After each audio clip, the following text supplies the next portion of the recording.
अथ हरितालिका व्रत कथा। सूत जी कहते हैं कि मदार की माला से जिनकी केश पास अलंकृत है और मुंडमाला से जिनकी जटा अलंकृत है, जो दिव्य वस्त्र धारण की हैं, जो दिगंबर हैं, ऐसे श्री पार्वती जी तथा श्री शिव जी को प्रणाम करता हूँ।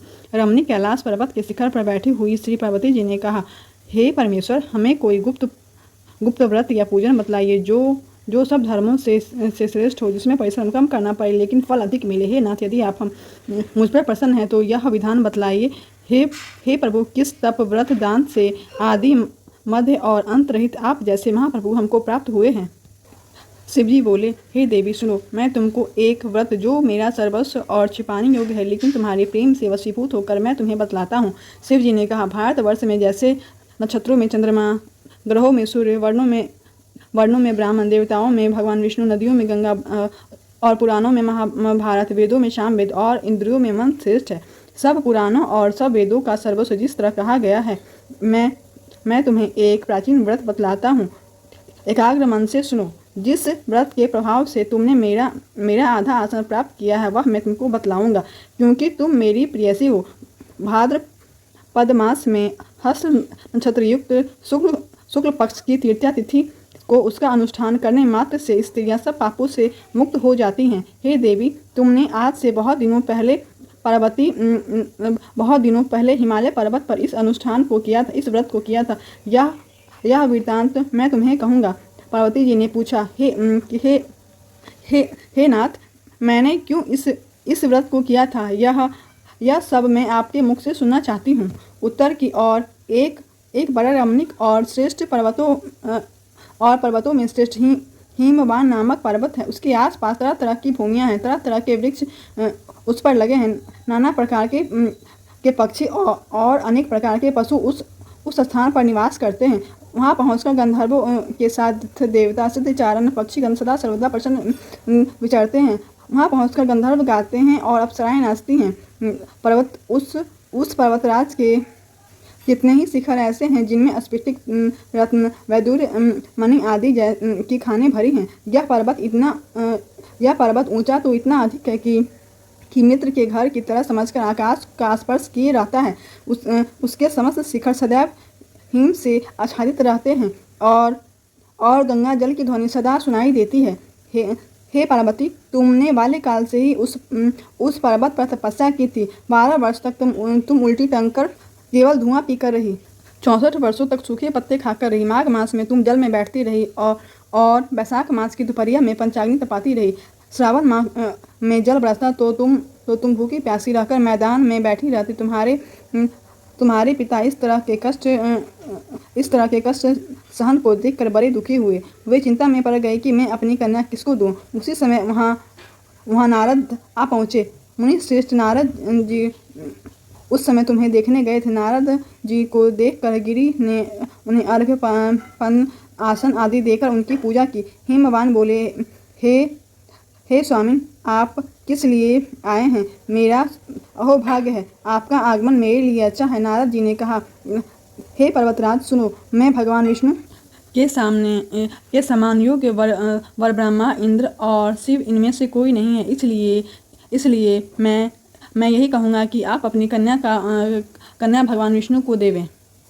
हिमवान ने कहा, भगवान विष्णु स्वयं मेरी कन्या ले रहे हैं और आप यह संदेश लेकर आए हैं तो मैं अपनी कन्या उन्हें दूंगा।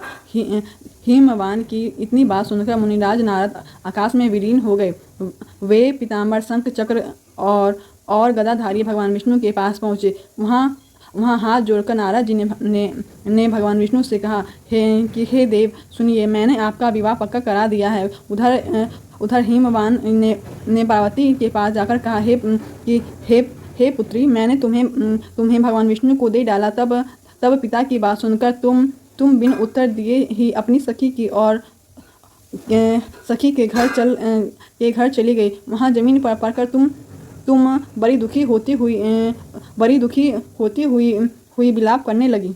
इस प्रकार विलाप करती हुई देखकर सखी बोली कि तुम इतनी दुखी क्यों हो? इसका क्या कारण है? तुम्हारी जो कुछ इच्छा होगी मैं इसको यथाशक्ति पूरा करने की चेष्टा करूंगी, इसमें कोई संशय नहीं है।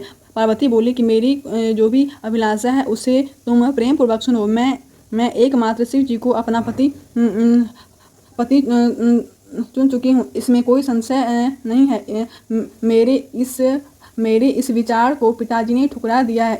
इससे मैं अपना शरीर त्याग कर दूंगी। पार्वती की बात सुनकर सखियों ने कहा कि शरीर का त्याग ना करो, चलो तुमको वहाँ ले चले जहाँ पिता को पता न लगे। ऐसी सलाह कर तुम वैसे वन में जा पहुँची। उधर तुम्हारे पिता खोजने लगे, दूतों द्वारा खबर लेने लगे कि कौन देवता या किन्नर मेरी पुत्री का हरण करके ले गया। उन्होंने मन ही मन कहा कि मैं नारद के आगे प्रतिज्ञा कर चुका हूँ कि अपनी पुत्री भगवान विष्णु को दूंगा। या सोचते सोचते हिमवान मूर्छित हो गए। गिरिराज को मूर्छित देख सब लोग हाहाकार करते दौड़ पड़े। जब होश आया तो सबने पूछा कि हे गिरिराज, आप अपनी मूर्छा का कारण बतलाइए। तब हिमवान ने कहा, आप लोग मेरे दुख का कारण सुने। ना मालूम कौन मेरी कन्या का हरण करके ले गया। ऐसा तो नहीं हुआ कि उसे किसी काले सांप ने काट लिया या सिंह खा गए होंगे। हाय हाय, मेरी बेटी कहाँ गई? किसी दुष्ट ने मेरी बेटी पुत्री को मार डाला। ऐसा कहा वे वायु के झोंके से कांपते हुए वृक्ष के समान कांपने लगे। इसके बाद हिमवान तुम्हें वन वन खोजने लगे।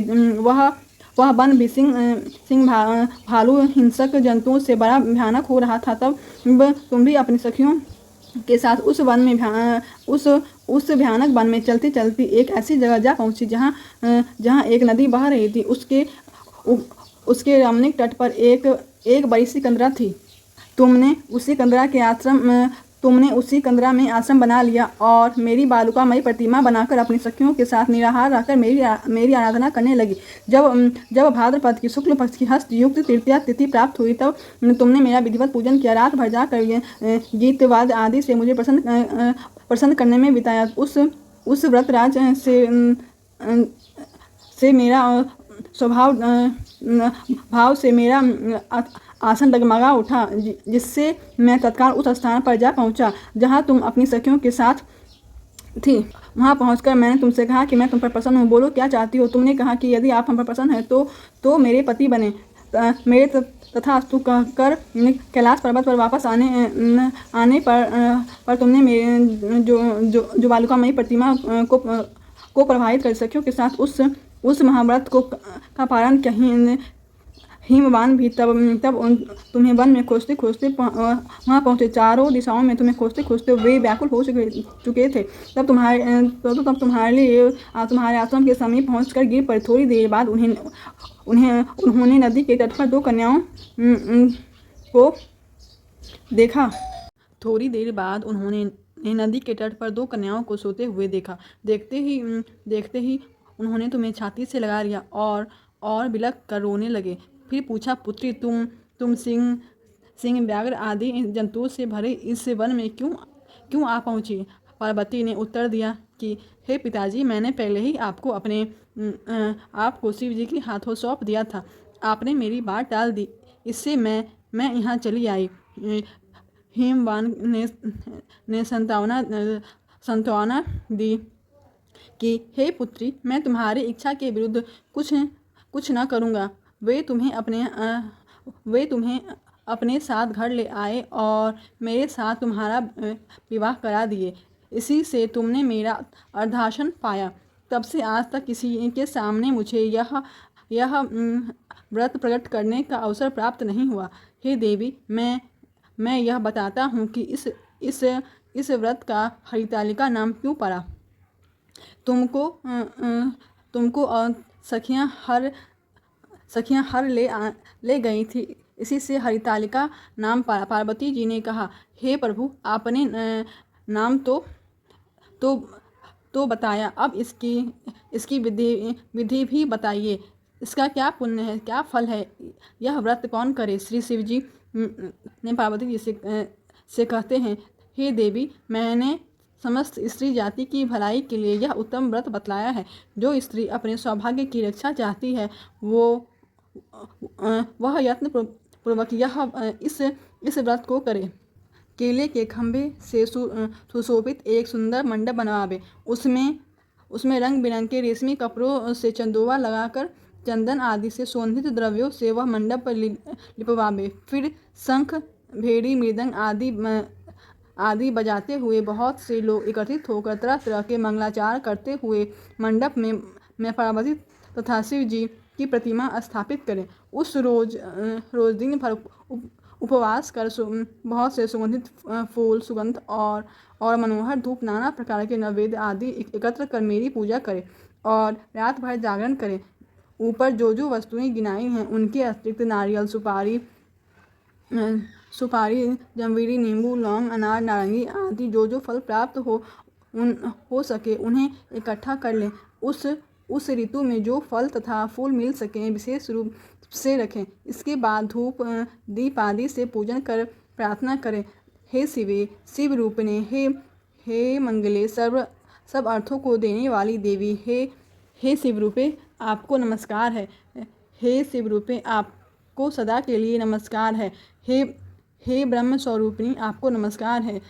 जगदात्री आपको नमस्कार है। हे शिवानी वाहिनी, संसार के भय से भयभीत मुझ दिन की रक्षा करें। इस कामना की पूर्ति के लिए मैंने आपकी व्रत की है। हे पार्वती, मुझे राज्य और सौभाग्य दे, मुझ पर प्रसन्न होवे। इन्हीं मंत्रों से पार्वती तथा शिव जी की पूजा करें। तदनंतर विधि पूर्वक तथा सुने और ब्राह्मण को वस्त्र, गौ, स्वर्ण आदि देवे। इस तरह एकचित्त होकर स्त्री पुरुष दोनों एक साथ पूजन करें। फिर वस्त्र आदि जो हो उसका संकल्प करें। हे देवी, जो स्त्री पूजन करती है वह सब पापों से छूट जाती है और उसे 7 जन्मों तक सुख तथा सौभाग्य प्राप्त होता है। जो स्त्री भाद्रपद तृतीया का व्रत न कर अन्न भक्षण करती है वह 7 जन्म तक बांधा रहती है। उसको विधवा भी होना पड़ता है। वह सदा दरिद्र पुत्र शोक से शोकाकुल स्वभाव की लड़ाकी सदा दुख वाली होती है और उपवास न करने वाली स्त्री अंत में घोर नरक में जाती है। मांसाहार करने से बाघिन, दूध पीने से बिल्ली, मिठाई खाने से चींटी और कुछ खाने से मक्खी होती है। तीज को अन्न खाने से सुकरी, फल खाने से बंदरिया, पानी पीने से जोंक, दूध पीने से सांपिन, उस रोज सोने से अजगरनी और पति को धोखा देने से मुर्गी। इसलिए सभी स्त्रियां व्रत अवश्य करें। दूसरे दिन स्वर्ण, चांदी, तांबा अथवा बांस के पात्र में अन्न भरकर ब्राह्मण को दान दें और पारण करें। जो स्त्री इस प्रकार व्रत करती है वह मेरे समान पति पाती है और जब वह मरने लगती है तब तो तुम्हारे समान उसका रूप हो जाता है। उसे सब प्रकार के सांसारिक भोग और साजो मुक्ति मिल जाती है। इस हरितालिका की व्रत कथा मात्र सुन लेने से प्राणी 1000 अश्वमेघ और 100 करोड़ और सैकड़ों वाजपेयी पे यज्ञ करने का फल प्राप्त होता है। हे देवी, मैंने यह व्रतों में उत्तम व्रत बतलाया है जिसके करने से प्राणी सब पापों से छूट जाता है। इसमें कोई संशय नहीं है। हर हर महादेव। जय माता गौरी।